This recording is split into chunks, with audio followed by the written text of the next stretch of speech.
কঠিন সময়গুলো যখন জীবনকে আঁকড়ে ধরে তখন কিছু মানুষ যেন আরও উজ্জ্বল হয়ে ওঠে। ঢালিউডের অভিনেত্রী নুসরাত ফারিয়া তেমনই এক উদাহরণ। সম্প্রতি মাত্র 24 সেকেন্ডের রিলস ভিডিও দিয়ে তিনি ঝড় তুলেছেন সামাজিক যোগাযোগ মাধ্যমে, যা এখন ভাইরাল। ব্যক্তিগত জীবনের সব বাধা পেরিয়ে তিনি যে এক ঝলমলে প্রত্যাবর্তন করেছেন সেটাই যেন প্রমাণ করে এই ভিডিওটি। আর এটা ওটা না, কাপড় ধোয়ার একটাই সলিউশন, চাকা অল ইন ওয়ান। ভিডিওতে নুসরাত ফারিয়াকে দেখা যায় সোনালি ঝলমলে পোশাকে, হাতে একটি গোলাপ, ঢেউ খেলানো চুল আর তীক্ষ্ণ এক চাহনিতে। তার এই মনোমুগ্ধকর রূপে ভক্তরা যেন মুগ্ধ। অনেকেই বলছেন তিনি ফিরেছেন আরও বেশি আত্মবিশ্বাসী ও দীপ্তিময় হয়ে।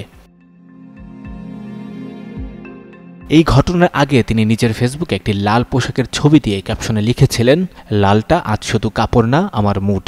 আর এই হাসি প্রতিশোধের সবচেয়ে সুন্দর উপায়। আজকের এই রিলসটি যেন সেই প্রতিজ্ঞারই এক দারুণ প্রতিফলন। সম্প্রতি নুসরাত ফারিয়াকে বেশ কঠিন সময় পার করতে হয়েছে। গত 18 মে থাইল্যান্ড যাওয়ার সময় বিমানবন্দর থেকে তাকে গ্রেপ্তার করা হয় এবং দুদিনের কারাবাসের পর তিনি জামিনে মুক্ত হন। নুসরাত ফারিয়ার পথচলা শুরু হয়েছিল একজন জনপ্রিয় আরজে হিসেবে।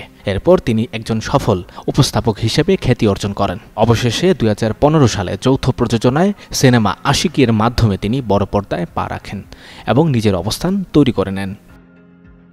সঞ্জয় দত্ত, যুগান্তর নিউজ।